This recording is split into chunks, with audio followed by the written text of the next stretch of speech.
Sosok Brigjen Joao Xavier, jebolan Akmil janji bantu Joni bocah pemanjat tiang bendera agar lolos TNI. Sosok Brigjen TNI Joao Xavier tengah menjadi sorotan setelah ia siap membina Joni bocah pemanjat tiang bendera agar lolos seleksi TNI. Dia akan mempersiapkan di mana Joni akan mendaftar. Lantas, bagaimanakah sosoknya?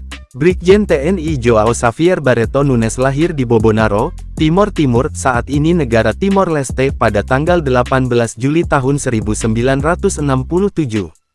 Ia menempuh pendidikan di SD Negeri Bobonaro, 1982, SMP Negeri Maliana, 1985, dan SMA Negeri Dili, 1988. Brigjen Nunes juga telah merampungkan pendidikan tinggi di S1 STIEA Salatiga, 2013 dan S2 Stipari Semarang, 2021. Brigjen Joao Xavier Barreto Nunes adalah lulusan Akademi Militer Akmil tahun 1991. Sederet pendidikan kemiliteran yang pernah ditempuhnya antara lain adalah Sesar Cabif, Selapa Infanteri, 1999, Seskoat, 2008, Susdandim, 2010, Sesko TNI, 2014 dan Lemhanasri, 2017. Karir Brigjen TNI Joao Xavier Barreto Nunes telah malang melintang di dalam kemiliteran tanah air. Berbagai jabatan strategis di TNI AD sudah pernah diembannya.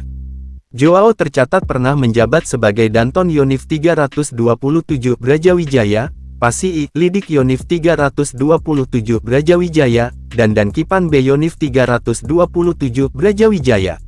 Selain itu, ia juga sempat menduduki posisi sebagai guru militer Pusdikif tahun 2000 sampai tahun 2008, dan Satdiksus Jurbata Pusdikif tahun 2008 sampai tahun 2009, dan Pabandialat Kodam 4 Diponegoro tahun 2009 sampai tahun 2010. Brigjen TNI Joao Xavier Barreto Nunes menyebut salah satu masalah dihadapi Joni ialah tinggi badan. Tinggi badan Joni hanya 155,8 cm, sementara untuk lolos menjadi TNI tinggi badan harus 163 cm. Jika ia tak lolos mendaftar di Bintara, maka ia akan disiapkan mengikuti tes di Universitas Pertahanan.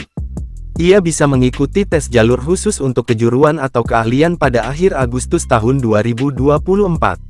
Joni pun mengaku akan mempersiapkan diri untuk mengikuti tes masuk TNI berikutnya di Unhan.